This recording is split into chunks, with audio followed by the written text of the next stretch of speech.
Buenos días. En la clase de hoy vamos a ver algunos aspectos sobre la epidemiología, el diagnóstico y la profilaxis de la enfermedad de Chagas. Los objetivos a considerar son la identificación de los factores que contribuyen al establecimiento de la enfermedad de Chagas como enfermedad endémica. En segundo lugar, reconocer las medidas de control regional de esta enfermedad. A continuación, interpretar los mecanismos de daño desarrollados durante el curso de la enfermedad y, por último, razonar la implementación de pruebas diagnósticas para los distintos grupos en riesgo e interpretar los resultados. Antes de abordar los objetivos propuestos, es necesario mencionar que fue Carlos Chagas quien en 1909 descubrió el agente etiológico y lo asoció a la enfermedad aguda y crónica, así como identificó los vectores biológicos y los reservorios que la transmiten. Es decir, un único investigador hizo referencia al ciclo biológico y a los aspectos patológicos de esta enfermedad parasitaria. En nuestro país fue Salvador Maja quien entendió la relevancia epidemiológica de la enfermedad de Chagas. Él crea y dirige la misión para estudios de patología regional en la Argentina en el marco de la Universidad de Buenos Aires, que funciona en un hospital y laboratorio móvil que recorre todo el país. Realiza en 1926 los primeros estudios diagnósticos de enfermedad de Chagas y de leishmaniosis tegumentaria americana. Además, realiza estudios sobre tuberculosis y lepra. Enfatiza ante las autoridades el requerimiento de la eliminación del vector como principal factor para la transmisión de la enfermedad de Chagas y lo asocia a la precariedad de las condiciones de vida, particularmente a las viviendas rurales. Luego de su muerte, diversos médicos ocupan la dirección, pero la MEPRA se disuelve en 1959 debido a avatares sociales, económicos y políticos. La diapositiva es para refrescar algunos aspectos ya aprendidos en microbiología 1, pero tiene como principal objetivo el resaltar la presencia de tripomastigotes circulantes, por lo tanto, la posibilidad de detectarlos en sangre periférica en la etapa aguda de la infección. En esta diapositiva se vierten algunos números para América Latina y la República Argentina respecto al número de personas en riesgo, personas infectadas y pacientes con cardiopatía. Es importante señalar también que se muestra un mapa donde se encuentran señaladas las distintas áreas o provincias en función del riesgo de adquirir la infección. Importa señalar aquí que la seroprevalencia global en mujeres embarazadas es del 3,5%. Esto va a ser importante desde el punto de vista de considerar a este grupo como grupo en riesgo para la transmisión materno-fetal. La transmisión del Trypanosoma cruzi presenta dos ciclos interrelacionados, el ciclo doméstico y el ciclo silvestre. Este último está relacionado con la presencia tanto del vector como de mapaches, comadrejas y mulitas. En el ciclo doméstico intervienen animales domésticos domiciliados como el perro y el gato, el humano, así como animales de corral. Estos ciclos se encuentran interconectados por el hecho de que algunos animales silvestres pueden eventualmente entrar al ciclo doméstico. Este último en general se asocia a la existencia de viviendas rurales precarias. En esta diapositiva se muestran las características de las viviendas en las que se desarrolla el ciclo doméstico de la enfermedad de Chagas. Está constituido por un domicilio con viviendas de tipo rancho, con paredes de adobe agrietadas en las que puede ocultarse y desovar Triatoma infestans. Por otra parte, el vector biológico también puede habitar el peridomicilio, en particular los corrales para aves de corral, en los que el vector biológico encuentra sustento al ingerir sangre, aunque el parásito no se multiplica en las aves de corral, y el peridomicilio, constituido por corrales en los que son albergados mamíferos de corral como ovejas, cabras, camélidos americanos e incluso porcinos, en los que el vector biológico puede encontrar sustento alimenticio, pero a la vez estos mamíferos pueden ser infectados por Trypanosoma cruzi. En esta diapositiva se señalan las distintas formas de transmisión de la enfermedad de Chagas, de las cuales la vectorial, la transfusional y la congénita son las más relevantes. Si bien la forma oral, a través de la vía alimentaria, no es relevante desde el punto de vista epidemiológico, adquiere importancia desde el punto de vista clínico-patológico, ya que causa en general formas agudas de mortalidad elevada. En esta diapositiva se señala el hecho de que a partir de situaciones de migración, la enfermedad de Chagas ha dejado de ser un problema exclusivo de América Latina, ya que en países de Europa, así como en Oceanía, esta enfermedad ha empezado a tener relevancia desde el punto de vista de la transmisión transfusional. Esta diapositiva muestra la evolución natural de la infección por Trypanosoma cruzi. A un aumento de la parasitemia, el organismo responde generando anticuerpos IgM y luego anticuerpos IgG. En la medida en que los anticuerpos IgG controlan la parasitemia, esta baja, pero a la misma vez bajan los anticuerpos IgG que se mantienen constantes. Esto marca el inicio de la fase crónica. La enfermedad de Chagas aguda se caracteriza desde el punto de vista clínico con la aparición temprana de signos que dependen del sitio de penetración del parásito. Si la penetración es en la piel, se desarrolla el tragoma de inoculación, que es una lesión indurada, indolora, eritematosa y sobrelevada. Por otra parte, si la penetración del parásito es en la mucosa conjuntival, se desarrolla un edema bipalpebral con afectación o adenopatía retroauricular. Otros signos que pueden estar presentes más tardíamente son fiebre y esplenomegalia en población pediátrica de muy corta edad, miocarditis y meningoencefalitis que eventualmente pueden ser fatales. Luego de la enfermedad de Chagas aguda se desarrolla la enfermedad de Chagas crónica, que da lugar al desarrollo de infección en ausencia de patología demostrable en aproximadamente el 70% de los pacientes infectados. Por otra parte, el 30% va a manifestar alguna de las formas clínicas, sea cardiológica, digestiva o neurológica. En el caso de las formas cardiológicas o cardíacas, se van a manifestar arritmias o insuficiencia cardíaca. Pueden, en el caso de las digestivas, manifestarse en megavísceras tanto de esófago como de colon, debido a la disautonomía, y en el caso de las formas neurológicas, accidentes cerebrovasculares o alteraciones del sistema nervioso periférico. En las etapas tardías de la cardiopatía chagásica crónica se manifiesta cardiomegalia, que corresponde a un agrandamiento de las cámaras cardíacas, asociado también a un incremento significativo de la fibrosis parietal. Esto lleva a la disfunción cardíaca. En esta diapositiva se observan las alteraciones anatomopatológicas y funcionales del corazón de un paciente con cardiopatía chagásica crónica. La principal y más tardía alteración anatomopatológica es la cardiomegalia, que se asocia al agrandamiento de las cámaras y adelgazamiento de las paredes. Este adelgazamiento de las paredes tiene su fundamento en el desarrollo de fibrosis que lesiona el sistema de conducción. Lo mismo ocurre con el parásito lesiona el sistema de conducción. Por otra parte, eventualmente se van a desarrollar aneurismas. El agrandamiento de las cámaras y los aneurismas van a producir eventualmente tromboembolismos. Asimismo, la alteración del sistema de conducción producirá arritmias. Todo esto en conjunto llevará a insuficiencia cardíaca que en algún momento podrá dar lugar a la muerte del paciente. En nuestro medio, es decir, en la Argentina, predominan las formas crónicas cardíacas. Sin embargo, en el noreste de Brasil, predominan las formas digestivas conocidas como megavísceras. Hay dos variedades, megaesófago y megacolon, que alteran la luz tanto del esófago y del colon como consecuencia de la alteración del plexo de Auerbach, es decir, un proceso de denervación neurovegetativa periférica. Esto puede llevar a la necesidad de resección de segmentos de ambos órganos. Eventualmente, si esto no ocurre, puede haber alteraciones del tránsito digestivo que pudieran llevar a la muerte al paciente. En esta diapositiva se resumen los aspectos fisiopatológicos de la enfermedad de Chagas crónica.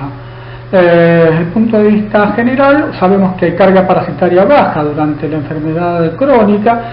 Esta puede dar lugar a daño directo en el miocardio como consecuencia de la multiplicación parasitaria y fibrosis, o puede dar lugar a alteración de la microvasculatura con isquemia del miocardio que lleve nuevamente al daño del miocardio y posterior fibrosis. Por otra parte, esta baja carga parasitaria puede dañar el tejido de conducción. Cuando hablamos de carga parasitaria no nos referimos a tripomastigotes circulantes, sino a parásitos localizados en la vecindad del sistema de conducción cardíaco, y esta alteración del tejido de conducción da lugar a alteraciones de la contractilidad y por lo tanto a remodelación de las cámaras que lleve a arritmias y eventualmente a muerte súbita. Por otra parte, esta remodelación de las cámaras implica dilatación cardíaca progresiva y falla cardíaca que también llevará a la muerte del paciente. Esta diapositiva resume los grupos en los que es necesario realizar el diagnóstico de enfermedad de Chagas. En primer lugar, en individuos con sospecha clínica o epidemiológica de infección aguda o crónica, tal como discutimos en diapositivas previas. En segundo lugar, en donantes de sangre, ya que, como discutimos en alguna diapositiva previa, la parasitemia persiste durante todo el curso de la infección. En tercer lugar, en donantes y receptores de órganos. En donantes, porque este, siendo positivo, puede dar lugar a la transferencia de parásitos en un paciente en condiciones de inmunosupresión, es decir, existir una situación de primoinfección en condiciones de inmunosupresión si el receptor no está infectado. En el caso del receptor, si el donante no está infectado y el receptor lo está, el donante va a donar un órgano que no tenga infección parasitaria, pero el receptor va a sufrir reactivación como consecuencia de la inmunosupresión. Por lo tanto, y relacionado con lo anterior, en pacientes a tratar o bajo tratamiento con drogas inmunosupresoras es necesario realizar el estudio diagnóstico y particularmente es necesario investigarlo si el donante previamente muestra positividad.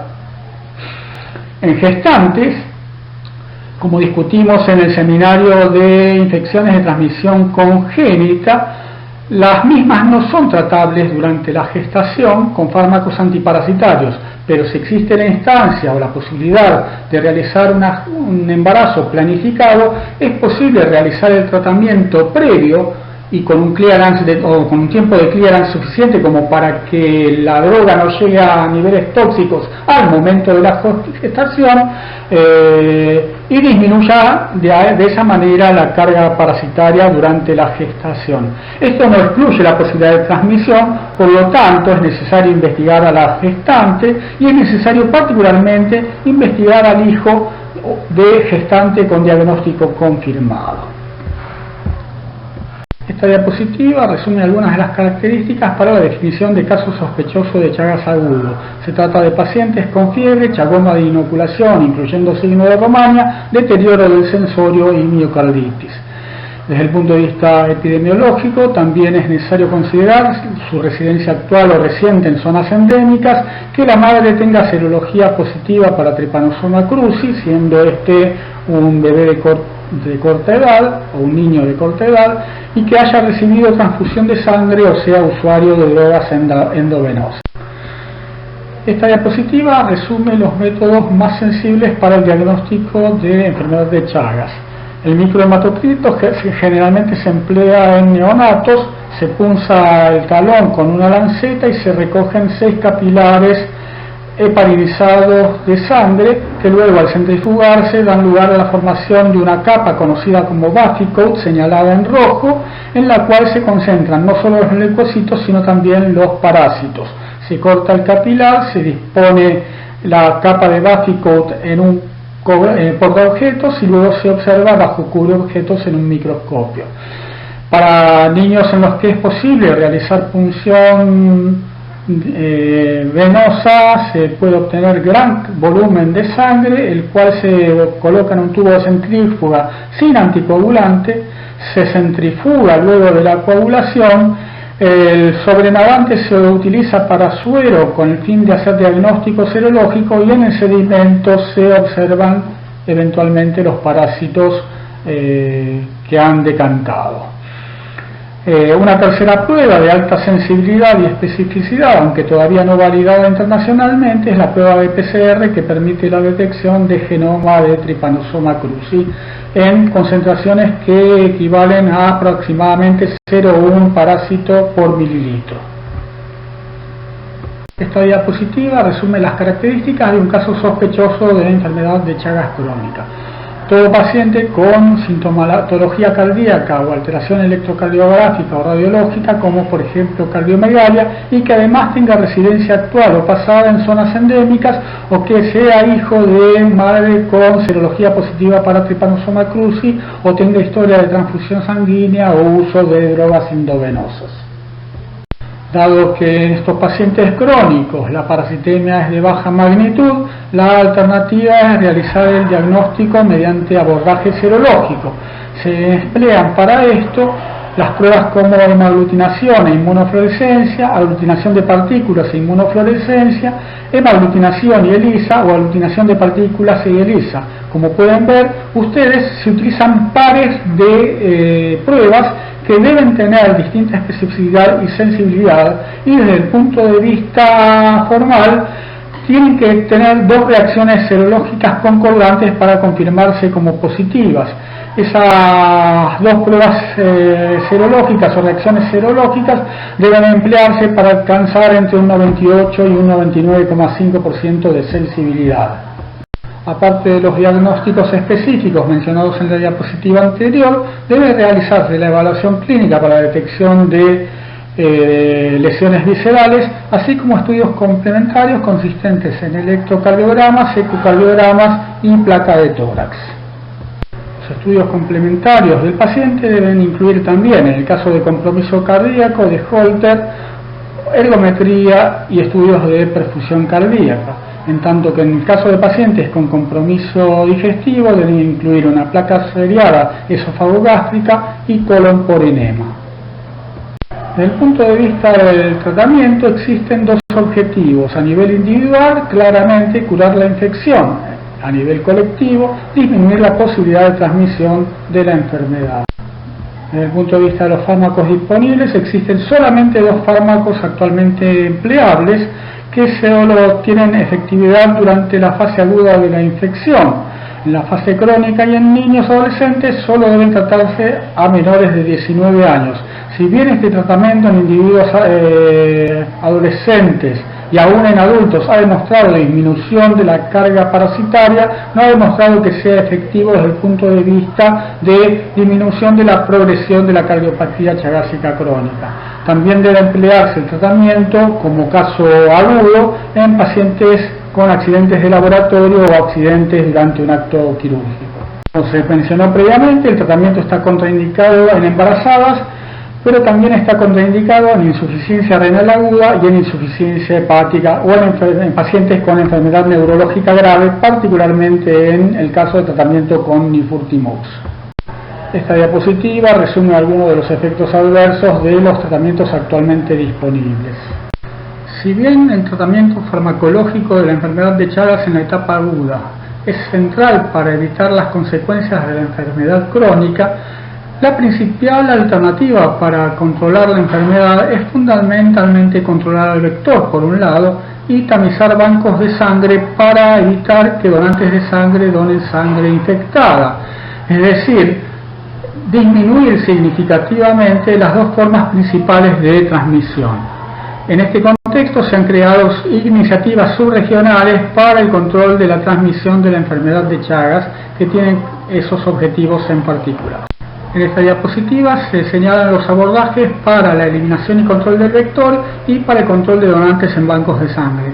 En el caso de eliminación y control del vector se utilizan potes fumígenos, se aspersan las paredes, así como se llenan las grietas de los ranchos con cal.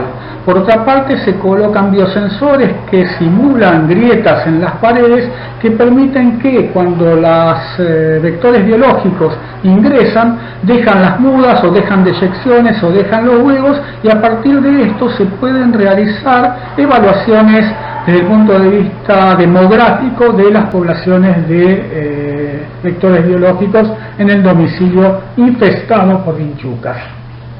Desde el punto de vista del control de donantes de sangre, los objetivos son lograr el tamizaje del 100% de las bolsas, para lo cual se emplea una prueba de tamizaje de alta sensibilidad. Es decir, no nos importa que dé falsos positivos. Y ya con que un valor sea positivo, la bolsa se descarta. No es necesario que dos pruebas den concordantemente positivas para hacerlo. El control de la transmisión congénita, por otra parte, implica el tamizaje de las madres mediante controles prenatales, como vimos en el seminario de infecciones de transmisión congénita, y el diagnóstico activo del recién nacido. Esta diapositiva muestra en la década 1994-2004 la preeminencia que está teniendo la transmisión congénita sobre la transmisión vectorial. Esto se debe a que la transmisión congénita no es evitable, en tanto que la transmisión aguda vectorial fundamentalmente es evitable a partir de las campañas de desinfectación domiciliaria. Esta diapositiva muestra los efectos que sobre la incidencia, es decir, el número de casos nuevos, tiene el control vectorial. En la abscisa se señala la edad de los individuos, en la ordenada se señala el porcentaje de positividad serológica.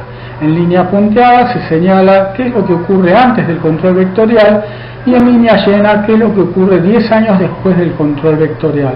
Queda claro que para niños o personas de corta edad, por ejemplo antes de los 15 años, hay una diferencia muy grande en cuanto al porcentaje de positividad entre los niños luego del control vectorial que si el control vectorial no existe. Por otra parte, a medida que transcurre el tiempo, como se va diluyendo el efecto del control vectorial, el porcentaje de positividad, tanto si hubo como no hubo control vectorial, se acercan. Esto señala la importancia de mantener el control vectorial para que el porcentaje de positividad se mantenga bajo. Esta diapositiva muestra la prevalencia de infección en donantes de sangre en distintas regiones de Argentina, así como en distintos países de América Latina. Queda claro que estas diferencias son muy variables y dependen particularmente de las condiciones socioambientales en que se desarrolla la sociedad. Como ya discutimos en el seminario de infecciones de transmisión congénita, la enfermedad de Chagas es una enfermedad transmisible por vía transplacentaria. Importa en este sentido tener en cuenta a qué grupo en riesgo pertenecen la gestante y el neonato. Si uno tiene en cuenta que la gestante es un adulto, pero que la enfermedad de Chagas se transmite predominantemente por dos vías, la vectorial y la congénita en principio, más allá de la transfusional, lo coherente es pensar que la gestante es un individuo con infección crónica. ¿Por qué? Porque adquirió la infección en área de transmisión vectorial o la adquirió de su madre, que vivía en un área de transmisión vectorial, aunque la gestante actualmente no esté viviendo en un área de transmisión vectorial, o porque la adquirió en un área en donde no había de transmisión vectorial de una gestante que había vivido en algún momento en un área de transmisión vectorial. Es decir, la madre pudo no haber vivido nunca en un área de transmisión vectorial y tener la infección. Y en función de esto, y tener infección crónica, habrá que evaluarla como una paciente con infección crónica, es decir, con un abordaje de tipo serológico. En tanto que en el caso del neonato, y teniendo en cuenta que la infección ocurrió intraútero y que el parasitismo y la tisular y la parasitemia persisten prolongadamente elevados, habrá que pensar en el neonato como un paciente con infección aguda e investigarlo en consecuencia. En este contexto, y dado que la mayoría de las pacientes en edad fértil son pacientes que pueden estar, si están infectadas, en etapa crónica asintomática, es necesario realizar, ante la primera consulta, un interrogatorio epidemiológico exhaustivo y solicitar la serología. Esta serología se debe solicitar por ley. El estudio serológico se debe basar en dos pruebas serológicas que, para confirmar o descartar la infección, deben ser concordantes. Si son positivas, se confirma; si son negativas, se descarta. Y se debe repetir si existe riesgo de infección porque la persona está en área endémica o realizó viajes. Es decir, es una gestante que, no estando infectada, pudo haber realizado viajes a áreas donde existe transmisión activa. Decíamos que el neonato es un paciente con infección aguda y por lo tanto se emplearán métodos para diagnóstico de infección aguda o métodos indirectos con evaluación de IgG, teniendo en cuenta en este último caso que la IgG solo se negativiza recién a partir del sexto o séptimo mes. Esta diapositiva muestra fundamentalmente la prevalencia en gestantes y el porcentaje de tasa de transmisión que, aunque variables, son elevados en ambos casos en distintas provincias de la Argentina. En razón de la relevancia que tiene la enfermedad de Chagas como endemia en nuestro país, se han creado distintas campañas de difusión para alertar a la población sobre esta enfermedad y que busque ayuda en los centros de salud a los fines de detectarla precozmente y por lo tanto poder curarla. La diapositiva actual, como la siguiente, señalan estos aspectos.